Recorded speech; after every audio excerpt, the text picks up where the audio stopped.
কক্সবাজারের রুখিয়ার ৫ নম্বর রোহিঙ্গা শিবিরে ভয়াবহ পাহাড় ধসের ঘটনায় এ পর্যন্ত ৮ জন শিশুর মরদেহ উদ্ধার করা হয়েছে।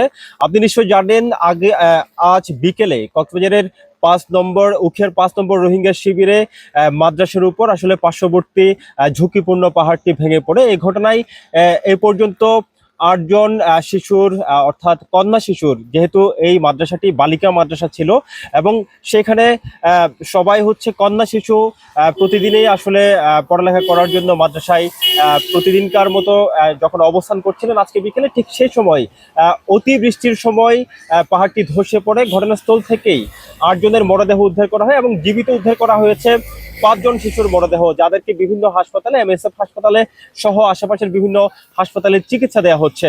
ইতিমধ্যে আসলে উদ্ধার অভিযান শেষ পর্যায়ে। কক্সবাজার শরণার্থী ত্রাণ এবং প্রত্যাবাসন কমিশনার আমাদেরকে জানিয়েছেন উদ্ধার অভিযান শেষ, তবে এখনো পর্যন্ত কোনো শিশু নিখোঁজ আছে কিনা সেই বিষয়টি আসলে তিনি নিশ্চিত করে বলতে পারেননি। তবে তিনি জানিয়েছেন তার কাছে যে প্রাপ্ত খবর আছে সেই খবর অনুযায়ী, তথ্য অনুযায়ী এখনো পর্যন্ত কোনো নিখোঁজ শিক্ষার্থী নেই।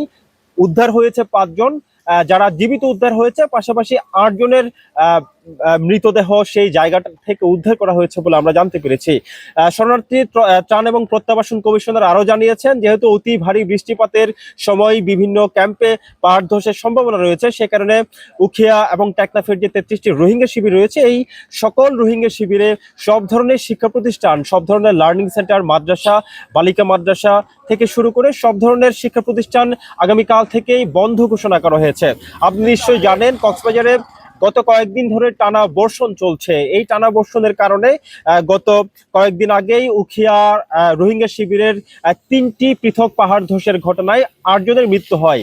এই পর্যন্ত অতি ভারী বৃষ্টিতে পাহাড় ধসের ঘটনায় রোহিঙ্গা ক্যাম্পে সেই মৃত্যুর সংখ্যা ১৬ জনে দাঁড়ালো। কক্সবাজারের স্থানীয় বাসিন্দারাও আসলে এই পাহাড় ধসের ঘটনায় মৃত্যু হয়েছে। স্থানীয় বাসিন্দাদের মধ্যে ৩ জন, অর্থাৎ রোহিঙ্গা ক্যাম্পে ১৬ জন এবং স্থানীয় বাসিন্দা ৩ জন মিলিয়ে ভারী বর্ষণের কারণে সর্বমোট পাহাড় ধসের ঘটনায় কক্সবাজারে এ পর্যন্ত গত ৩ দিনের ব্যবধানে ১৯ জনের মৃত্যু হয়েছে। ঠিক এই অবস্থায় যারা ঝুঁকিপূর্ণভাবে রোহিঙ্গা ক্যাম্পের পাহাড়ের পাদদেশে বা উঁচু পাহাড়ে যারা বসবাস করছেন, তাদেরকে নিরাপদ স্থানে সরিয়ে নেবার জন্য ক্যাম্প প্রশাসন তৎপরতা শুরু করেছে বলে আমরা জানতে পেরেছি। পাশাপাশি কক্সবাজার শহরে যারা বসবাস করছেন ঝুঁকি নিয়ে, তাদেরকেও আশ্রয় কেন্দ্রগুলোতে চলে যাবার জন্য প্রশাসনের পক্ষ থেকে নির্দেশনা দেওয়া হয়েছে। কক্সবাজারের ৫ নম্বর রোহিঙ্গা শিবির থেকে এটুকুই ছিল এখানকার সবশেষ পরিস্থিতি।